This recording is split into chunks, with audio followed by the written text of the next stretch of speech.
तो गाइज आज की इस वाली वीडियो में हम लोग सोलो लेवलिंग के सीजन 3 के एपिसोड 1 का हिंदी एक्सप्लेन करने जा रहे हैं। और तो प्रीवियस सीजन की आखिर में हम लोगों ने देखा था कि जो जिन्वो होता है वो बेरू की शैडो को एक्सट्रैक्ट कर देता है। तो अब आगे अगले चैप्टर की शुरुआत में हम लोग देखते हैं कि जो बेरू की रैंक होती है वो जनरल रैंक होती है। और इस चीज को देखकर जिन्वो भी अपने मन में सोचता है कि ये रैंक मैंने पहले कभी नहीं देखी और ये शायद एलीट नाइट से एक कदम ऊपर की रैंक होगी। और अब जिन्वो क्वीन की शैडो को एक्सट्रैक्ट करने जा रहा होता है, लेकिन तभी जो ब्लैक आंट होता है वो उसे बोलता है मेरे king please give me a name. और अभी जिन्वो को ऐसा लग रहा होता है कि जो आंट है वो उससे अपनी लॉयल्टी दिखा रहा है दूसरे सोल्जर्स की तरह ही।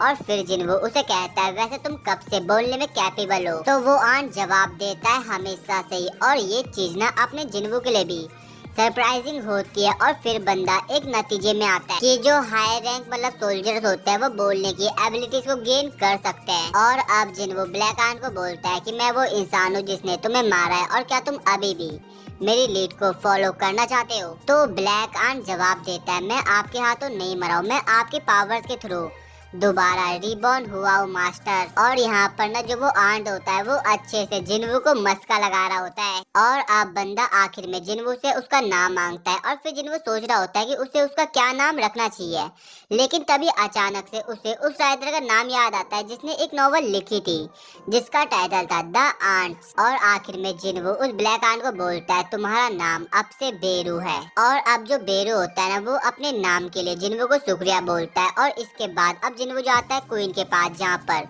वो बोलता है अराइज, जिससे जो क्वीन की शैडो होती है ना वो भी एक्सट्रैक्ट हो जाती है। और जैसे क्वीन की शैडो एक्सट्रैक्ट होती है वैसे जो दूसरे आंट्स होते हैं वो काफी अजीब बिहेव कर रहे होते हैं। जो चीज देखकर जिन्वो भी सरप्राइज होता है और वो नोटिस करता है कि जो दूसरे आंट्स के साथ उसका बॉन्ड था वो काफी कमजोर हो चुका है। और इस चीज का रीजन वो बेरू से पूछता है और बेरू से बताता है कि जो आंट है आई मीन क्वीन है उसके पास इनहेरिट पावर है कि वो पूरे कॉलोनी में रूल करेगी। और फिर जिन्वो बोलता है तो तुम मेरे को ये कह रहे हो कि जब तक क्वीन जिंदा है तब तक वो आंट को ऑर्डर दे सकती है। और फिर बेरू जवाब देता है यस यही बात है। और अब जिन्वो बेरू से दूसरा सवाल पूछता है कि जो क्वीन का मान है वो काफी लो है उसके रैंक के मुकाबले, और तुम मेरे को बता सकते हो कि उसका माना क्यों डिक्रीज हो गया। तो बेरू जवाब देता है कि जो क्वीन का ज्यादातर माना है वो रिप्रोडक्शन में यूज होता है, और जो रीजन है उसके माना का लो होने का वो ये है कि अभी उसके पास कोई बॉडी है ही नहीं रिप्रोड्यूस करने के लिए। और अब जिन्वो समझ जाता है कि बैटल के अंदर क्वीन का कुछ भी काम नहीं आने वाला और इसीलिए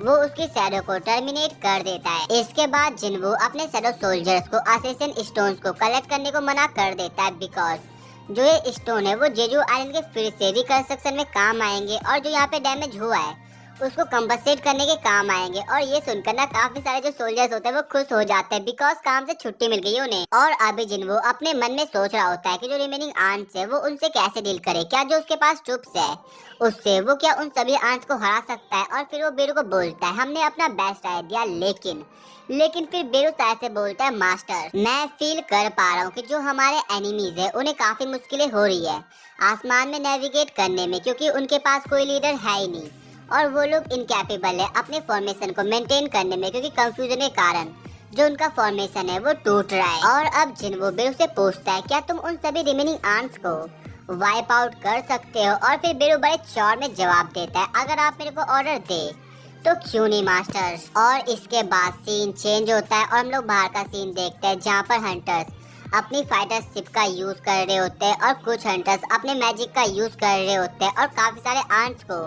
वाइप आउट कर रहे होते हैं, लेकिन अभी भी उनके सामने काफी सारे आंट्स होते हैं। और जब उधर डर का माहौल बना हुआ होता है तभी उधर एंट्री होती है अपने बेरू की, जो कि एक ही बार में काफी सारे आंट्स को वाइप आउट कर देता है। और अब हमें नेट के थ्रू बताया जाता है कि जो आंट्स को एक्सटरमिनेट करने का मिशन था वो 2 दिन तक चला साउथ एशियन रीजन पे, जो कि साउथ कोरिया का है। और फिर सीन शिफ्ट होता है और हमें बताया जाता है कि जो आंट्स है वो ऑल्सो चाइनीज वाटर के पास भी पाई गई है। और इसके बाद हम लोग शिप के अंदर एक बंदे को देखते हैं जो कि अपने साथी को बताता है कि जो सेकंड वेव है आंट की वो हमारे शूटिंग रेंज में है सर, हम क्या करें। तो बंदा जवाब देता है रुक जाओ, देखकर ऐसा लग रहा है कि जो हमारे हीरोज है वो ये चाहते हैं कि वो इन सभी आंट्स को अकेले खुद संभाले। और फिर जिस हंटर को तुम लोग अभी देख रहे थे वो फिर अपनी पावर को रिलीज करता है, अपनी शॉट निकालता है और एक ही बार में काफी सारे आंट्स पे मल्टीपल फायर अटैक्स कर देता है, जिससे एक ही बार में जितने भी उस जगह आंट्स होते हैं ना वो सभी मारे जाते हैं। और इसके बाद सीन चेंज होता है और हम लोग एक बंदी को देखते हैं जो कि अपने बॉस को बोलती है,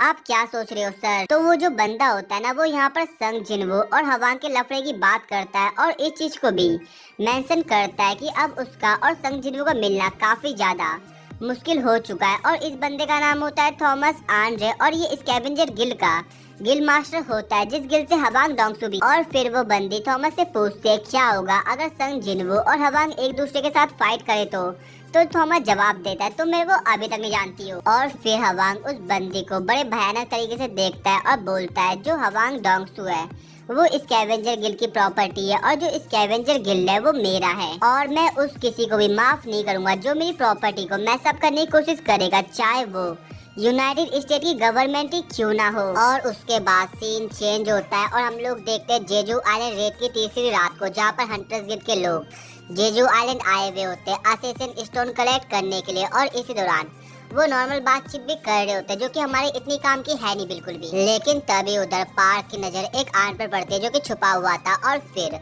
पार्क उस आंट को अपनी शॉर्ट से कट कर देता है। और फिर वो दूसरे लोगों को कहता है कि आप सभी को चिंता करने की कोई जरूरत नहीं है, कुछ आंट्स होगी जो कि यहाँ पे घूम रही है लेकिन मैं तुम सभी को प्रोटेक्ट करूंगा। लेकिन तभी पार्क के साथ ही की नजर एक मॉन्स्टर पड़ती है और इन मॉन्स्टर के बारे में तुम्हें बाद में अच्छे से पता चलने वाला है। और वो मॉन्स्टर उन सभी लोगों की side he I mean Hunter की साइड ही आ रहा होता है। और फिर पार्क उस बंदे को चिल्लाते हुए कहता है अबे तू है कौन? और फिर सभी लोग जितने भी उस जगह होते हैं वो सभी चौकन्ना हो जाते हैं। लेकिन जो बंदा होता है ना वो अलग ही लैंग्वेज बोलता है और पार्क समझ जाता है कि जो बंदा है वो एक बीस्ट की लैंग्वेज बोल रहा है और इसको हम लोग केवल बीस्ट ही बोलने वाले हैं। और तभी साइड से कोई दूसरा बंदा चुटकी बजाता है जिससे वहाँ पे जितने भी लोग होते हैं वो सभी बेहोश हो जाते हैं। और फिर वो बीस्ट अपने साथी को बोलता है अबे तू ये सब क्या सोच के कर रहा है? तो उसके साथी जवाब देता है हमें कोई जरूरत नहीं है यहाँ पे हंगामा खड़ा करने की और इसीलिए मैंने इन सभी को सुला दिया। और फिर उसका साथी उस बीस्ट से पूछता है क्या तुमने चेक किया?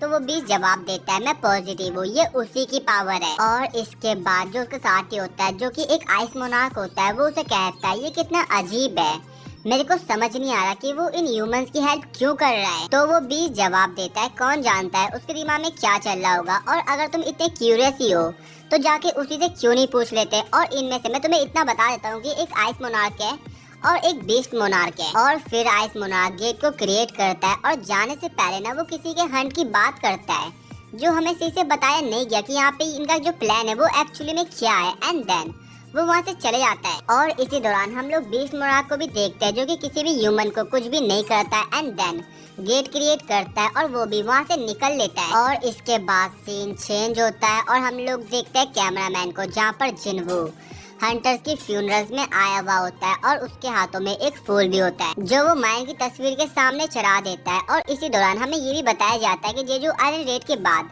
काफी सारे लोग हैं जो कि जिन्वू को अप्रिशिएट कर रहे हैं और कुछ लोग हैं जो कि जिन्वू को क्रिटिसाइज कर रहे हैं। और ऐसा इसलिए क्योंकि अगर वो पहले आ जाता तो जो कैजुअलिटीज होती वो काफी कम हो सकती थी। एंड बाय द वे फिर हम लोग आसपास का सीन देखते हैं जहाँ पे सभी लोग दुखी होते हैं बिकॉज उनके कोई ना कोई चाहने वाले मारे जा चुके हैं।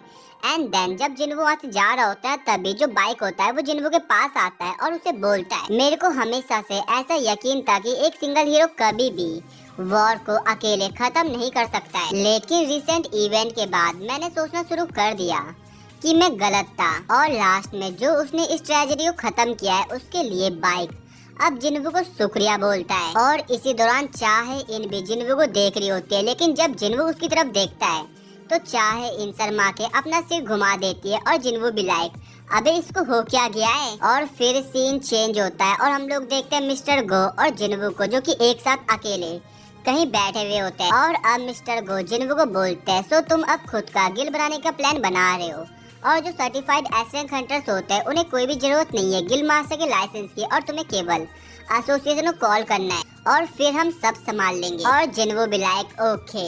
और फिर बाद में अब जो मिस्टर गो होते हैं वो जिन्वू से पूछते हैं कि बाय द वे क्या तुमने जेजू आइलैंड पे कोई बैरियर को कास्ट किया था। और ये चीज ना जिन्वू के लिए भी काफी सरप्राइजिंग होती है और उसे भी समझ नहीं आता कि मिस्टर गो क्या बोल रहे। और फिर मिस्टर गो उसे हंटर्स गिल्ड के बारे में बताते कि उन्होंने उन्हें आयरन भेजा हुआ था आंट की कॉर्प्स और असैसिन स्टोन कलेक्ट करने के लिए, लेकिन लास्ट में वहाँ पे सभी लोग अनकॉन्शियस पाए हुए थे और उन्हें ऐसा लगता है कि ये काम जिन्वू का होगा। उसने कोई बैरियर क्रिएट कर दिया होगा जिसको हटाना वो भूल गया था। बट ये सुन के ना जिन्वू बोलता है ना ना ऐसे काम मेरे नहीं है, और इनकी फिर इस चीज को लेकर बात चलती है। बट जो कंक्लूजन होता है वो 0 निकलता है और मिस्टर गो परेशान उल्टा हो जाते हैं। और तभी मिस्टर गो के सामने उनका बंदा आता है जो कि उन्हें कहीं बुलाता है, और फिर मिस्टर गो अपनी जगह से खड़े होते हैं कहीं जाने के लिए। और जाने से पहले जिन्वू कहते हैं देखकर लग रहा है कि जो हमारे गेस्ट है वो समय से पहले इधर पहुंच चुके हैं, और जिन्वू तुम्हारा शुक्रिया अपना टाइम देने के लिए। और इसके बाद जिन्वू भी अपने घर जा रहा होता है, आई मीन अपनी गाड़ी की तरफ जा रहा होता है। लेकिन तभी साइड से एक जिन्वू के पास बंदा आता है और बोलता है आपसे मिलकर खुशी हुई मिस्टर संग, मेरा नाम एडम वाइट है और मैं सीनियर ऑफिशियल हूँ फेडरल ब्यूरो ऑफ हंटर्स का। जो सुनकर ना जिन्वू अपने मन में सोचता है कि वैसे इसको मुझसे क्या काम है, लेकिन वो बंदा अपना कार्ड जिन्वू को देता है और बोलता है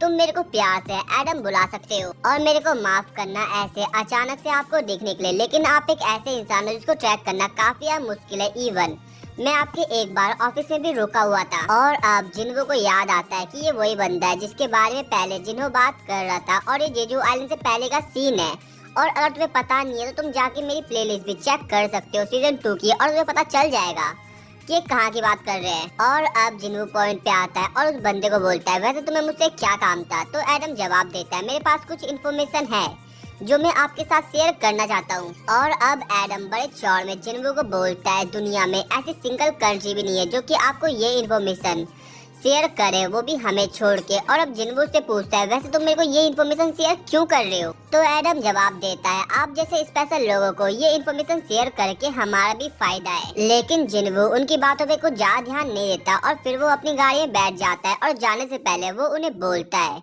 कि अगर मेरे को लगा कि जो इन्फॉर्मेशन आप शेयर करना चाहते हो वो मेरे रिलायबल है तो मैं कुछ समय बाद आपको कॉल करूंगा। और अब एडम उसे बोलता है यार मैं कितना बेवकूफ हूँ कि आपको ये बात बताना भूल गया, सौदा करते वक्त कभी भी अच्छे हाथों को छुपाना नहीं चाहिए। और अब वो उसे बोलता है एक अपग्रेडर एक ऐसा अवेकन बीइंग जो कि दूसरे अवेकन बीइंग की पावर्स को इनहेंस कर सकता है, और ये बात कि आपने पहले कभी सुनी है। और ये सुन के जिन्वू चौंक जाता है। और अगले पल हम लोग देखते हैं कि वो लोग उस जगह चले जाते हैं जिस जगह एडम जिन्वू को ले जाना चाहता था। और अब सबसे पहले संग जिन्वू ब्यूरो ऑफ हंटर्स के डिप्टी डायरेक्टर से मिलता है जिसका नाम होता है माइकल। और सबसे पहले दोनों एक दूसरे के साथ हाथ मिलाते हैं और खुद का इंट्रोडक्शन आई मीन खुद का नाम बताते हैं। और एडम भी जिन्वू को बताता है कि वो माइकल का इंटरप्टर है। और इसके बाद वो लोग बैठते हैं और जो माइकल होता है वो सबसे पहले जिन्वू को इमिग्रेशन डॉक्यूमेंट दिखाता है आई मीन देता है और बोलता है यूजुअली इस प्रोसेस को होने में 1 से 2 साल लगता है, लेकिन हमने आपके लिए फ्री में बनाया है। और यहाँ पर ना बंदा जिन्वू को ऐसा दिखाने की कोशिश कर रहा है कि बस वो एक बार कुछ कह दे वो उसे पूरा अमेरिका दे देंगे आई मीन अमेरिका की सिटीजनशिप दे देंगे। लेकिन जिन्वू इन बातों में बिल्कुल भी इंटरेस्टेड नहीं होता और वो माइकल को कहता है कि मैं यहाँ पे इसलिए आया क्योंकि एडम वाइट ने मेरे को बताया था कि आपके पास कुछ इन्फॉर्मेशन है मेरे को शेयर करने के लिए। एक अवेकन बीइंग जो कि दूसरे अवेकन बीइंग की एबिलिटीज को इनहेंस कर सकता है, एक अपग्रेडर, क्या ये रियली पॉसिबल भी है किसी हंटर की एबिलिटी को अपग्रेड करना। तो माइकल हंसते हुए जवाब देता है एक्चुअली में एक इंसान है जिसके पास ये पावर है और वो हमारे साथ है।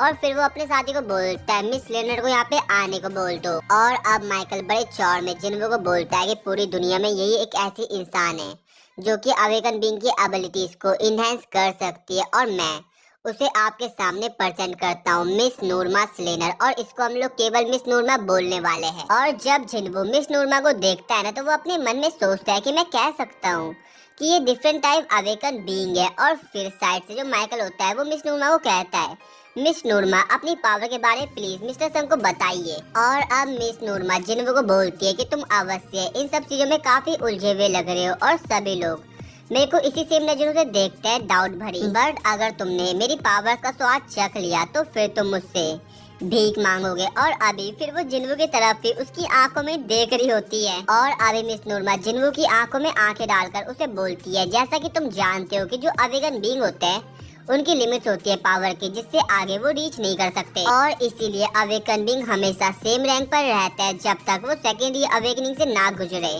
और ये एक कॉमन नॉलेज है जो कि सभी हंटर जानते हैं। और अब जिन्वू से बोलता है तो तुम इस चीज को बदल सकती हो। और फिर मिस नूरमा जवाब देते यस मेरे पास ऐसी पावर्स है जिससे मैं अवेकन बीइंग की हेल्प करके उसे उसकी पावर से बियॉन्ड रीच करा सकती हूँ, लेकिन इसके लिए तुम्हें 3 स्टेज से गुजरना पड़ेगा, तभी मैं लिमिटेशंस को लिफ्ट कर सकती हूँ। और मैं श्योर नहीं हूँ कि मैं इस पावर को क्या नाम दूँ, बट मैं फोर्स रीअवेकनिंग को परफॉर्म कर रही हूँ और शायद मैं किसी इंसान की ट्रू पोटेंशियल को ला रही हूँ, दिखा रही हूँ। और माइकल भी जिन्वू को बोलता है जो सब चीजें मिस नूरमा कह रही है वो सब सच है, और अपनी पावर्स को यूज करने के बाद इन्हें काफी लंबे समय का रेस्ट चाहिए होता है, और हर साल 3 से 4 इंडिविजुअल्स इनकी पावर का लाभ उठा रहे हैं। और अभी जिन्वू को भी ऐसा लग रहा होता है कि जो उनके पास ये पावर्स है वो काफी इनक्रेडिबल है, और फिर वो मिस नूरमा से पूछता है कि जो ये प्रोसेस है वो वैसे कितनी इफेक्टिवली होने वाली है। तो उसे पता चलता है कि इससे जो इंडिविजुअल होगा, अवेकन बीइंग होगा, उसे उसकी 20 से 30% जो पावर्स है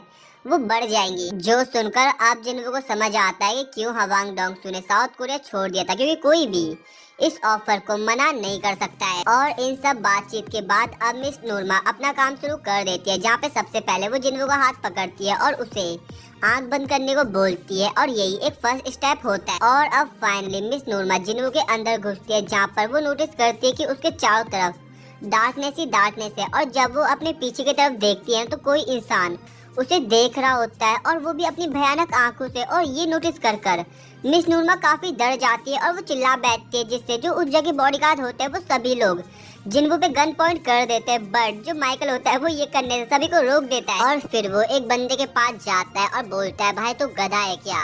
तो वो बंदा उसे जवाब देता है, लेकिन मिस नूरमा और फिर माइकल चिल्लाते कहता है अगर तेरे को उनकी ज्यादा चिंता हो रही है तो उनके पास जानो उसे चेक करने के लिए।